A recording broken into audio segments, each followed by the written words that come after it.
Hello les explorateurs et bienvenue dans la nation du e-commerce. Je me prénomme Nicolas Chevalier et suis explorateur en chef d'e-commerce nation. Dans ce podcast, je vous emmène dans les coulisses du e-commerce en France. Comme chaque mercredi, vous découvrirez des retours d'expérience exclusifs, des histoires inspirantes et des personnalités hautes en couleurs. J'espère que vous êtes confortablement installés pour ce voyage au cœur de la nation du e-commerce. Bonjour à tous, on se retrouve aujourd'hui pour un nouveau podcast en compagnie de Guillaume Ferron. Donc Guillaume, directeur e-commerce et marketing chez Studio Sport. Donc salut Guillaume. Bonjour. Est-ce que dans un premier temps, tu pourrais te présenter ton poste, l'émission toute l'émission en fait au sein de Studio Sport? Aujourd'hui, en fait, ça regroupe principalement alors 5 entités en fait, dont certaines sont très liées au e-commerce et d'autres un petit peu moins. Donc il y a studiosport.fr en fait qui est notre plus gros site internet et historiquement en fait celui qui a été créé avec la société qui existe depuis 12 ans du coup, qui traite des drones et des caméras. On a OPS Store qui est un site dédié à l'airsoft qui a 5 ans maintenant. On a donc du coup Abbott qui est une entité dédiée aux drones professionnels. On a un DJ Store à Paris, donc c'est une marque avec laquelle on est en partenariat. On a un magasin qu'on est en vert, donc là du coup on est vraiment hors du e-commerce, même si évidemment il y a des problématiques qui sont liées. Et enfin on a une entité dédiée vraiment à la distribution de produits. D'accord, en B2B du coup. Et donc en du coup B2B uniquement, d'accord. Ouais, exactement. Et donc moi au milieu de tout ça en fait donc je m'occupe de toute la partie e-commerce. Donc évidemment celle de studiosport.fr qui est donc du coup notre plus gros site e-commerce mais aussi pour OPS Store qui est du coup un site qui est en pleine expansion. Et à cela, il y a aussi du coup des problématiques liées notamment donc à l'entité Abbott qui elle est sur un marché drone industriel très très orienté B2B avec des gros acteurs du marché. Mais aussi pour tout simplement aussi pour nos magasins puisqu'il y a évidemment une volonté de faire de driver du trafic en web to store. Ok. Et donc du coup, j'allais te demander un petit peu comment est-ce qu'il est né le concept chez Studio Sport. Parce que Studio Sport, c'est vraiment le premier des 5 entités que tu nous as citées. Tout à fait, ouais. C'est alors pendant très longtemps, pendant 7 ans en fait, ça a été l'unique entité d'ailleurs. D'accord.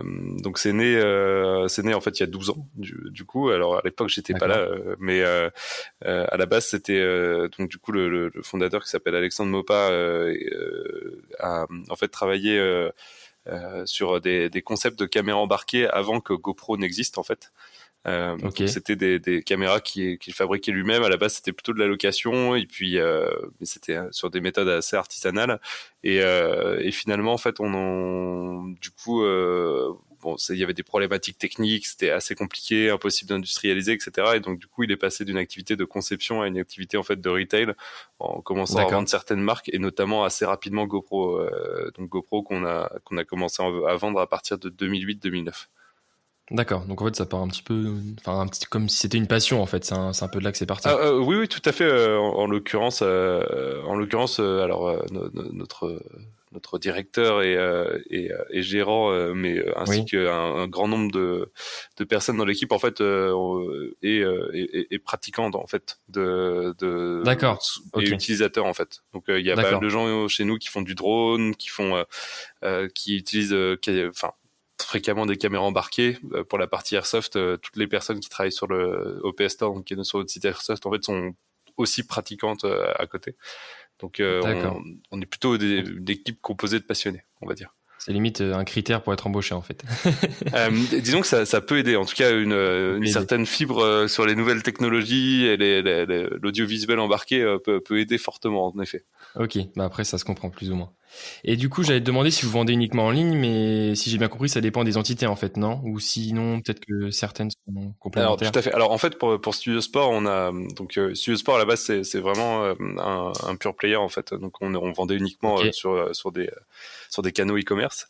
Il s'avère en fait qu'on a assez rapidement, donc c'était il y a déjà 7 ans, on a ouvert un magasin à Rouen du coup.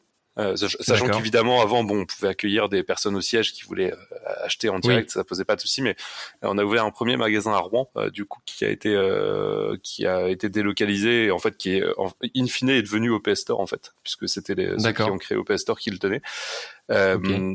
Et on a eu après une volonté d'ouvrir d'autres magasins, donc aujourd'hui on en a toujours un à Rouen et on en a 2 à Paris.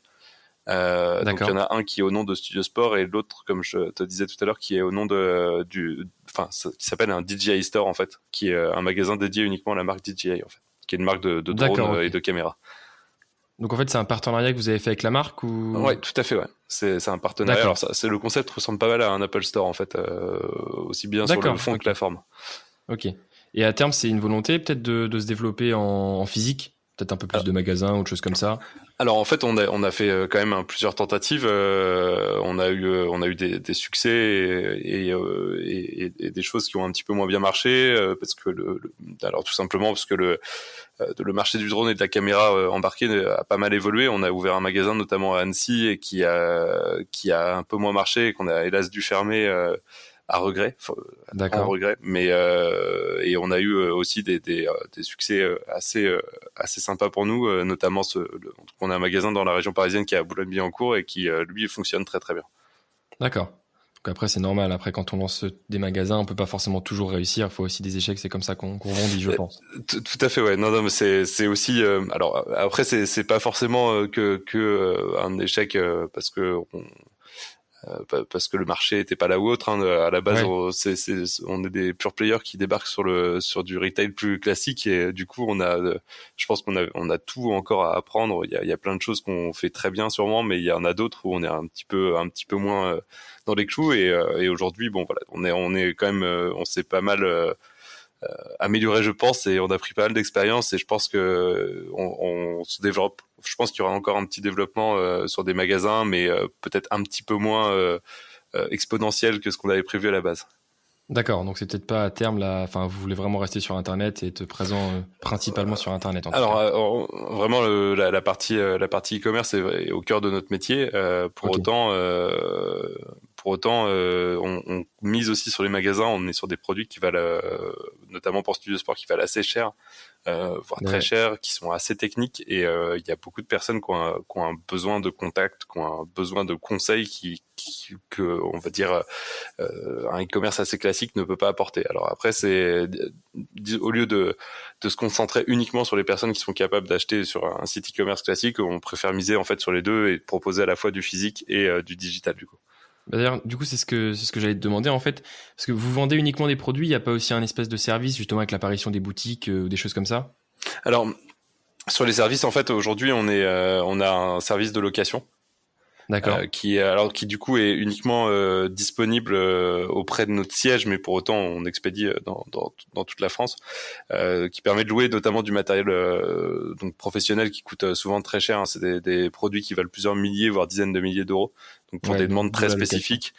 Et à cela, après, on a une offre de formation qui du coup est très liée, elle, au drone. Du coup, pour former par exemple des professionnels, soit de la technique, soit de la théorie. Et enfin, on a sur nos magasins et notamment sur le DJI Store, donc du coup qui est à Paris, des workshops qui eux par contre là sont destinés plutôt à des particuliers ou à des passionnés. D'accord. Donc justement, j'allais te demander un petit peu c'est quoi le persona de vos consommateurs, enfin qu'est-ce qu'ils consomment vraiment, qu'est-ce qu'ils achètent ou chez vous, est-ce que c'est plus des particuliers, des professionnels ou tout simplement les deux? Alors du coup sur les personas on en a un petit paquet du coup, mais on est à la fois sur du particulier passionné ou pas encore passionné mais qui va sûrement l'être. Souvent c'est des personnes qui sont assez passionnées de photos ou de vidéos et qui pratiquent un minima une passion qui les amène à vouloir se prendre en photo ou en vidéo, ou alors prendre en tout cas leur entourage en photo et vidéo. Donc ça c'est un des premiers créneaux. Donc on a par exemple pour te donner des choses plus pragmatiques, des skieurs, des personnes qui font du surf, des d'accord, personnes donc peut-être un petit persona en fait, enfin plus des personnes qui s'orientent vers le sport, peut-être le côté sportif. Ouais, tout à fait. Ouais. C'est vraiment c'est cette partie-là, c'est la partie en fait sport de Studio Sport en l'occurrence qui du coup est toujours bien présente. Mais du coup à côté de ça en fait, on a une très grosse activité B2B D'accord. qui représente à peu près la moitié du chiffre d'affaires. Et là, par contre, on est sur des entreprises qui vont soit de l'auto-entrepreneur qui fait de la prestation vidéo, ça va aller jusqu'à la boîte de communication de moyenne taille qui propose des services de drone. Et potentiellement, après, on peut passer même sur de l'industriel, donc des grands groupes français qui utilisent des drones pour des besoins extrêmement spécifiques, donc de l'observation, des prises de vue thermiques, etc. en fait. Donc on est sur un panel de clients assez large du coup. Mais tant mieux. Après, c'est bien. Ça fait plus la cible est large, plus vous avez des potentialités de vente. Donc c'est bien pour vous. Ouais, tout à fait. Ouais. Et du coup, je voulais revenir aussi un petit peu le fait que vous ayez des magasins, enfin que vous soyez présent et en physique et en ligne. Est-ce que vous avez peut-être une stratégie au niveau de l'omnicanalité, peut-être complémentaire entre les magasins et le site internet, ou est-ce que vraiment c'est deux entités un petit peu différentes? Alors non, par contre les magasins en l'occurrence sont très liés parce que en fait les personnes peuvent les magasins en fait par exemple sur le site sont comptés comme des points de retrait en fait. Donc c'est-à-dire que les gens peuvent commander et se faire livrer gratuitement en magasin n'importe quel produit du site. À contrario, si un client vient en magasin et ne trouve pas le produit désiré, ce qui peut arriver, on ne stocke absolument pas tout le catalogue en magasin. Et ben en fait, on est capable de lui proposer une livraison en 24 heures chez lui ou au magasin si besoin, pour qu'il puisse avoir ses produits au plus vite en fait. Donc on reste quand même très liés. D'ailleurs, les comptes clients sont liés entre magasins et sites web. Et potentiellement, en fait, on utilise, les vendeurs des magasins utilisent énormément en fait le site Studio Sport comme tout simplement comme outil pour documenter les clients, répondre à leurs questions. D'accord, ok. Et du coup, côté un petit peu plus e-commerce, parce que c'est aussi ton job, au niveau du CMS que vous utilisez, c'est lequel? Après, je sais pas si tu veux le dévoiler entre guillemets. Non, alors c'est pas un secret. On utilise un CMS qui s'appelle Oasis Commerce, qui est édité par une société qui est dans la région de Rouen, du coup. D'accord, ok. Donc toujours assez local. Tout à fait, ouais. Alors c'est le CMS qu'on utilise actuellement sur studiosport.fr et sur opstore.fr, du coup. Ok, d'accord. Et du coup, est-ce que vous avez des plugins, des choses comme ça, peut-être à conseiller sur le site internet? Alors du coup, comme c'est un logiciel SaaS qui est en fait cloisonné, il y a pas, on n'est pas sur de l'open source. Après, on travaille quand même avec des partenaires hein, où on peut trouver des plugins pour PrestaShop, Magento, WordPress ou autre. Il y a notamment aujourd'hui DoFinder avec qui on travaille beaucoup pour tout ce qui est recherche et avec qui on a des résultats qui sont très intéressants.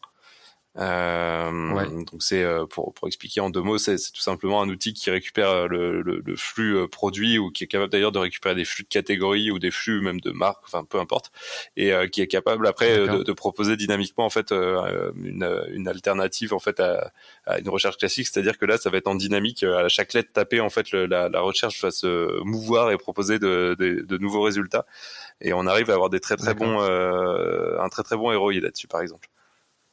D'accord, parce que c'est ce que j'allais te demander, le fait justement que ça soit de quelque chose d'assez local, etc. Est-ce que c'était pas un petit peu plus compliqué au niveau des plugins, au niveau du développement du site en fait? Mais au final, finalement non, ça a pas l'air. Alors après, si forcément.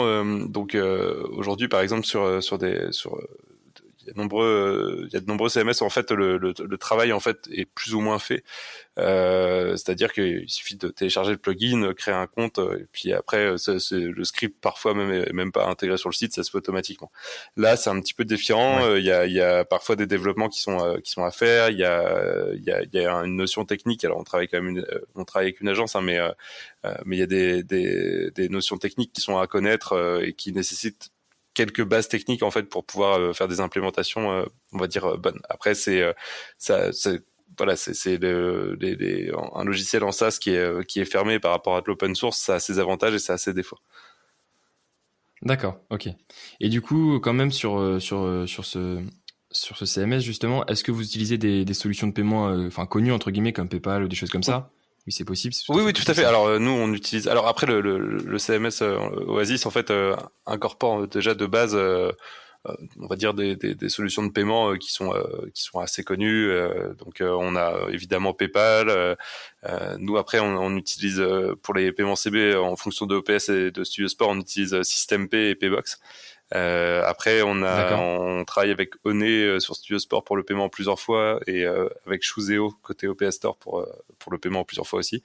Et après on prend aussi des paiements non numériques, par exemple comme les virements, et puis en magasin on peut avoir du paiement CB sur TPE, du liquide, etc.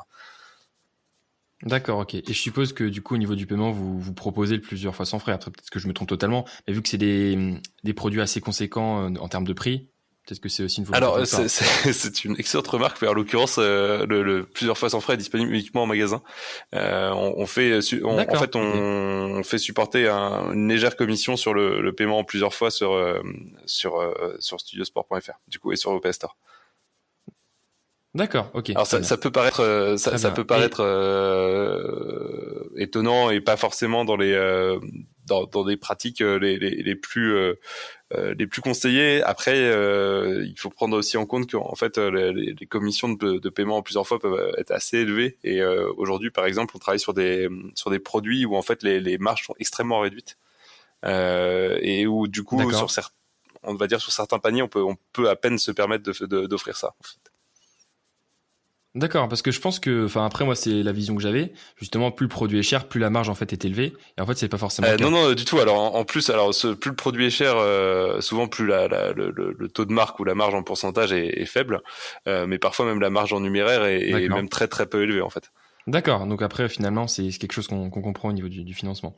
Ok. Mais après ça dépend évidemment des produits, ça dépend des marques, etc. Mais en tout cas sur une partie des produits qu'on revend, il y a cette problématique là. D'accord, ok, très bien, intéressant en tout cas. Et j'ai vu aussi qu'il y avait un blog présent, enfin c'est pas vraiment présent sur le site e-commerce, mais en tout cas ça renvoyait vers un blog. Donc est-ce que il y a une logique de SEO, quelque chose comme ça derrière, ou un objectif précis? Oui, alors du coup, c'est un blog. On parlait de CMS tout à l'heure. Là, c'est du WordPress. C'est pas très original, par contre. D'accord. En effet, en fait, c'est un blog sur lequel on publie du contenu en fait qui n'est pas lié directement au e-commerce. À savoir que c'est plutôt des tests. On va avoir des comparatifs, des FAQ, des news sur les sorties produits, sur les mises à jour, etc. Donc c'est du contenu en fait qu'on sort qu'on sort un petit peu indépendamment du site e-commerce, même si on le met en avant quand même dessus. Donc il y a évidemment une vocation SEO en fait derrière. D'accord. Mais on le fait aussi pour tout simplement pour enseigner les clients sur des informations en fait qui pourraient se poser en fonction des produits. Donc ça peut être, il y a énormément de tutos dessus. Donc on va dire que c'est mixé entre SEO et aussi volonté d'apporter une information un petit peu différente de ce qu'apporte un simple site e-commerce. D'accord, c'est vraiment apporter une valeur ajoutée supplémentaire sans forcément augmenter vraiment tout ce qui est SEO pour le site internet. Même si on sait aussi que ça a une valeur pour le SEO logiquement. C'est ça, et sachant que nous derrière ça génère évidemment pas mal de trafic pour le site et qui plus est ça permet aussi de traiter des sujets qu'on n'aurait pas pu traiter directement sur le site e-commerce. Alors actuellement le blog c'est uniquement pour Studio Sport. Il y en a un qui est en prévision pour OPS Store. D'accord, ok, très bien, une exclue. C'est ça. Et je voulais savoir, du coup, maintenant on a parlé un petit peu côté SEO, mais côté réseaux sociaux, j'ai vu que vous étiez présent sur pas mal de réseaux, donc est-ce que tu pourrais nous dire sur quel réseau vous êtes présent au final? Alors du coup on a globalement en fait on est sur toutes les entités du groupe, on va être présent sur Facebook et sur Instagram. D'accord. Okay. Aujourd'hui Facebook on connaît Facebook, ça a ses avantages, ça a ses défauts. Mais toutes les entités du groupe ont un compte Facebook. On a aussi une page dédiée Instagram pour chaque entité. Instagram aujourd'hui, c'est sûrement le canal sur lequel on va peut-être le plus communiquer. Notamment pour OPS Store, notamment pour Studio Sport, mais pas que, même Abot qui est une entité très dédiée B2B en fait communique pas mal sur Instagram. Après côté Studio Sport et Abot du coup on communique pas mal sur LinkedIn aussi. Parce qu'on a aussi On a, on va dire, une clientèle et des visiteurs qui sont très orientés B2B. Ça nous permet aussi de communiquer un tout petit peu différemment. À cela, alors Studio Sport a aussi une chaîne YouTube, du coup, qui est plus ou moins dynamique selon les périodes, mais qu'on est en train de relancer un petit peu. C'est vrai qu'on l'avait mise un tout petit peu en stand-by à un moment, et là je pense qu'on est parti pour plus retravailler dessus. Après, on va être aussi présent sur Twitter, et puis je crois que dans les réseaux sur lesquels on est actif, on a à peu près fait le tour. Bon, on a eu une chaîne sur Dailymotion qu'on n'actualise plus beaucoup. On a eu un compte sur Pinterest, et j'avoue qu'on est un petit peu, on a mis ça un petit peu de côté. Mais là, pour l'instant, on se concentre principalement sur Facebook, Instagram, LinkedIn et YouTube, du coup. Ouais, c'est ce que j'allais dire. En fait, peut-être ne pas trop s'éparpiller sur les réseaux et peut-être se concentrer sur quelques réseaux plutôt que être présent partout sans forcément être vraiment présent. Oui, tout à fait. Ouais, je pense que c'est peut-être même une erreur on a peut-être pu faire à un moment. Enfin, même si évidemment il y a rien de rédhibitoire, mais à trop vouloir s'éparpiller, en fait, on a tendance en fait à publier le même contenu partout. Ça demande beaucoup plus de temps. On a du mal à être réactif et à répondre aux interrogations et aux réactions des visiteurs. Donc le mieux, c'est de publier sur le réseau sur lequel on est le plus à l'aise et qui est le plus en adéquation en fait avec son secteur, on va dire. Mais bon, et puis après, on va pas non plus se mentir, on va aussi sur les réseaux où il y a le plus de trafic et le plus d'interactions. D'accord. Et du coup, j'allais te demander, c'est lequel si tu devais garder un seul réseau social concernant, on va dire, Studio Sport ici, lequel tu garderais ? Lequel pour toi est le alors après, évidemment, hein, ça n'engage que moi, ça n'engage pas la vie de SMT2 et de Studio Sport, mais moi je garderais sûrement plutôt plus Instagram, sur lequel on apprécie l'interaction. On est sur quelque chose qui est plus direct, plus franc, qui est plus passionné que par exemple Facebook. J'allais dire, c'est aussi quelque chose de peut-être plus visuel, donc pour le domaine, c'est peut-être quelque chose de bien, tout ce qui est drone, tout à fait, ouais. En plus, enfin, pour nous, ça rentre parfaitement en adéquation. On est face à des photos ou des vidéos un peu en instantané qui mettent soit en valeur un produit, soit en valeur l'utilisation d'un produit. Donc nous, ça rentre très clairement en fait dans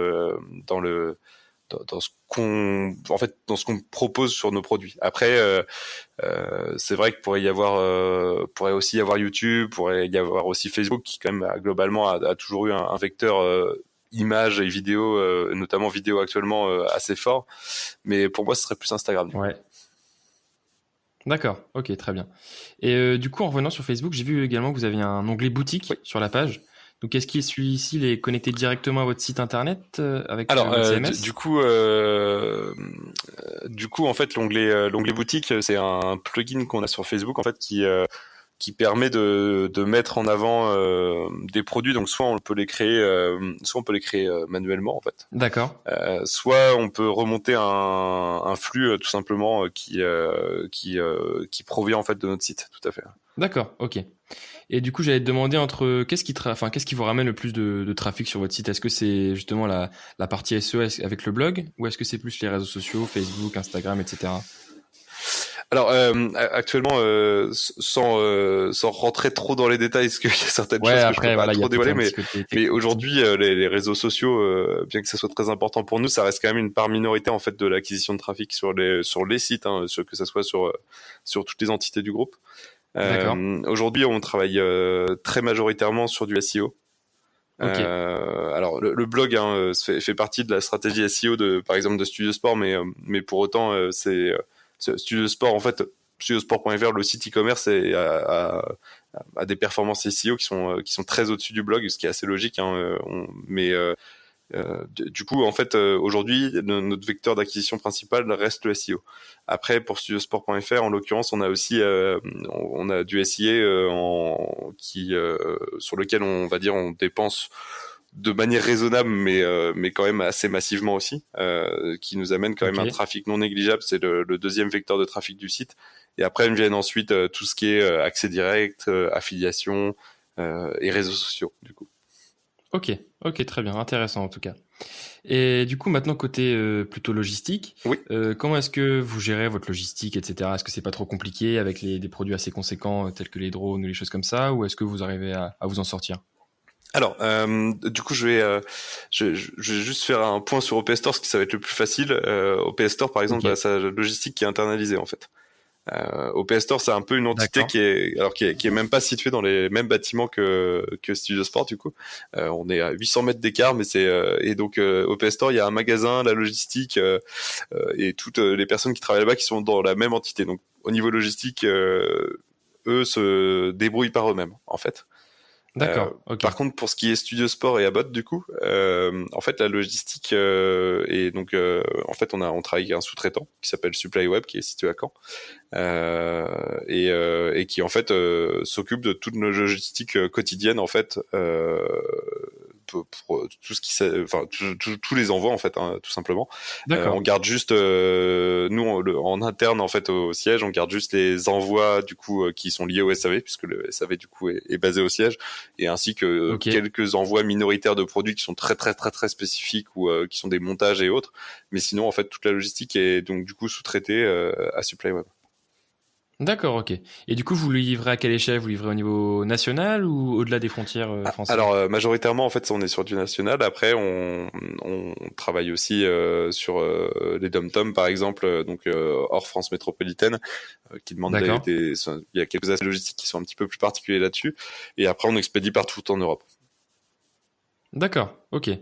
Et du coup, au niveau des moyens de livraison, comme c'est, voilà, comme on l'a dit, des produits assez conséquents, est-ce qu'il y a une certaine stratégie au niveau même des prix pour les consommateurs, au niveau du packaging, des choses comme ça? Alors en fait, ça fait partie des choses qui sont qui peuvent être un petit peu. Alors, je vais te donner deux exemples. En fait, euh, aujourd'hui, en effet, les drones et tous les accessoires sont assez volumineux, Ok, mais sont pas trop lourds, hein. Donc, en termes de logistique, ça nécessite surtout de en fait, comme on est sur des produits à forte valeur, ça consiste surtout en fait à très bien protéger les colis. d'accord, ok, Donc c'est avec du rembourrage, avec une couche de papier bulle par-dessus les produits, etc. d'accord, C'est surtout notre principal problème logistique. Après, c'est vrai qu'à des moments, on arrive sur des configurations de drones qui sont très très très très grandes.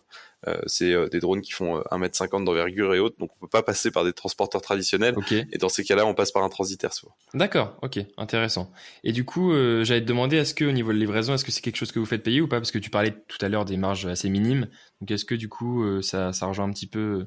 Ouais, alors du coup, le paiement en 3 fois sans frais ou 4 fois sans frais n'est présent encore parti sur le site. Par contre, sur la livraison, il y a en effet des seuils de gratuité. Par exemple, à partir de 79 €, en fait, on offre les relais colis en France et en Belgique. D'accord. À partir d'un autre seuil, on va offrir le domicile, et à partir d'un autre seuil qui est beaucoup plus élevé, hein, puisqu'il est autour de 1 000 € par exemple, on va offrir Ouais. le chronopost par exemple. D'accord, ok. Donc tout va dépendre en fait du seuil qui va être un seuil tarifaire, et sachant qu'il y a en plus une notion de volume et de poids sur lequel on est aussi obligé de jouer. D'accord, donc c'est pas forcément facile peut-être de jongler entre les deux, entre prix et poids, ou peut-être que c'est quelque chose que vous avez déjà fixé à la base et maintenant vous arrivez à vous en Alors c'est sortir quelque chose facilement. en effet qui est paramétré en interne, qui est assez compliqué à lire, mais on essaye d'être le plus transparent en fait avec nos clients. De toute façon, en fait, on leur annonce, enfin directement depuis le panier, ils peuvent savoir à peu près combien, enfin ils savent exactement même d'ailleurs de combien seront les frais de port, Ok, euh, sachant que on essaye quand même d'avoir une offre tarifaire qui du coup est assez facile à utiliser pour les clients. ouais, Après, c'est vrai qu'on n'est pas on n'est pas sur les mêmes produits, ni sur les mêmes marges, ni sur la même typologie de clients que, par exemple, des sites qui font du retail dans l'habillement, par exemple, et qui vont offrir très très rapidement des frais de port. Mais on essaye d'avoir une offre qui, on va dire, préserve un peu nos marges et est quand même assez agréable à utiliser par nos clients. d'accord, ok. Donc en fait, le plus compliqué, c'était de trouver le juste milieu entre guillemets. Exactement, ouais. Et ok, bah très très bien. Et je voulais savoir maintenant un petit peu les objectifs futurs, on va dire, de Studio Sport ou même de toutes les entités en général. Est-ce qu'il y a des objectifs précis en termes de perspective, de développement, etc. Alors, c'est une question. Après, Je c'est vais peut-être quelque chose de, oui, là, qui reste encore secret. Je ne sais pas, peut-être que. Non, je vais essayer de rester le plus concis possible, parce enfin, on travaille sur plein de projets en même temps. On a D'accord. des gros projets de refonte du système informatique qui du coup, euh, du coup vont apporter, je pense, des nouvelles fonctionnalités, notamment aux clients, etc. Enfin, nous aussi en interne, du coup, pour nous. D'accord. Après, c'est vrai qu'on a aussi un souhait de partir un petit peu sur un petit peu plus à l'international. Aujourd'hui, on travaille quand même beaucoup sur les marchés francophones, hein, on va pas se mentir, et on a un vrai potentiel, je pense, sur des marchés du coup internationaux. Donc, il est probable qu'il y ait des versions multilingues de Studio Sport et OP Store qui arrivent assez rapidement. À cela, on travaille aussi sur la partie CRM, qui du coup chez nous est assez stratégique et sur laquelle on essaye en fait d'optimiser un petit peu ce qu'on a. Et puis il y a aussi quelque chose qu'on a arrêté il y a quelques années et qu'on va peut-être reprendre en partie sur quelques gammes de produits très spécifiques, mais c'est la vente sur des places de marché du coup. D'accord, ok, très bien. Parce que vous n'êtes pas du tout présent sur les places de marché actuellement ? Non, actuellement on ne vend rien sur les places de marché. Rien du tout. Ok, d'accord. Donc c'est une stratégie de votre part, je suppose. Oui, tout à fait. Ouais. C'est une stratégie. Après, je sais que on va dire que tout dépend de la stratégie. Nous aujourd'hui, on internalise énormément de choses, que ça soit de la partie commercialisation ou même de prestations de services, etc. On fait beaucoup de choses en interne. Après, c'est stratégique. Je sais qu'il y a des sites qui misent beaucoup sur les places de marché, nous un petit peu moins. D'accord. C'est vraiment pour nous notre stratégie, c'est plutôt d'éviter au maximum de vendre en place de marché et de travailler le plus possible en direct. Mais après, on remet aussi plein de choses en question très régulièrement et ça en fait partie. Ok, très bien. Et du coup, question un petit peu plus générale, on va dire, au niveau du secteur du e-commerce et du marketing digital en général, est-ce que tu vois peut-être des évolutions dans le secteur dans les années qui viennent, peut-être au niveau livraison, au niveau de choses comme ça, peut-être que des tendances qui pourraient se développer ? Alors, globalement, après il y a la vision à notre échelle et la vision globale. Je pense qu'aujourd'hui, Oui, on va pas se mentir, tout l'aspect logistique en fait fait partie des points de développement en fait sur lequel on peut avoir une expérience client en fait qui va se développer. On parle aujourd'hui de livraison dans la journée pour une commande qui a été passée avant midi, par exemple. Alors c'est très régionalisé, hein, mais sur des structures qui ont des entrepôts qui font un vrai maillage territorial, c'est quand même très intéressant. On parle de livraison de dimanche, d'une expédition en fait quasiment dans la demi-heure après le passage de commande, etc. Donc je pense que tout l'aspect logistique aujourd'hui fait partie en fait des créneaux de développement du e-commerce qui est assez monstrueux. Après, il y a, je pense aussi qu'on va voir arriver un peu une nouvelle typologie de vente en e-commerce. Hein. Il y a notamment Google qui a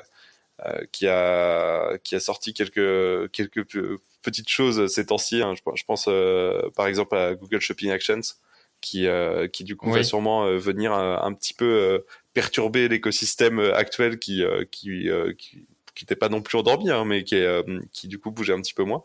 Je pense que ça alors après ça va peut-être apporter un très gros concurrent à toutes les grosses places de marché comme Amazon ou même Fnac par exemple pour la France. Ouais. Pour autant, le succès de la plateforme n'est pas non plus assuré à 100%. Oui, c'est sûr. Bon, après, c'est quand même un gros acteur dans tout ce qui est au niveau en ligne. En fait, Google, on sait très bien. On sait qu'ils sont là aussi pour bouleverser le marché. On est bien d'accord. Après Google, on connaît énormément leur succès. Bon, ils ont eu aussi quelques échecs, hein, mais c'est vrai. Mais comme tout le monde. Non, mais comme tout le monde. Mais je pense que en l'occurrence pour avoir pas mal étudié Google Action, je pense qu'il va y avoir quand même une audience qui va être très intéressée par ce produit-là en fait. D'accord, ok. Donc une piste à suivre en tout cas. C'est ça. Écoute, tu souhaitais ajouter quelque chose peut-être au niveau de Google Action ? On parlait du coup des tendances. Je pense que il y a la recherche vocale qui évidemment bouleverse un petit peu le marché. Aujourd'hui, on travaille notamment SEO sur des requêtes qui sont beaucoup plus précises. Il y a tout le marketing vidéo alors notamment quand on travaille sur des produits audiovisuels qui intéresse énormément les gens. Donc je pense que on est quand même sur aujourd'hui un secteur qui se révolutionne tous les 3-4 ans.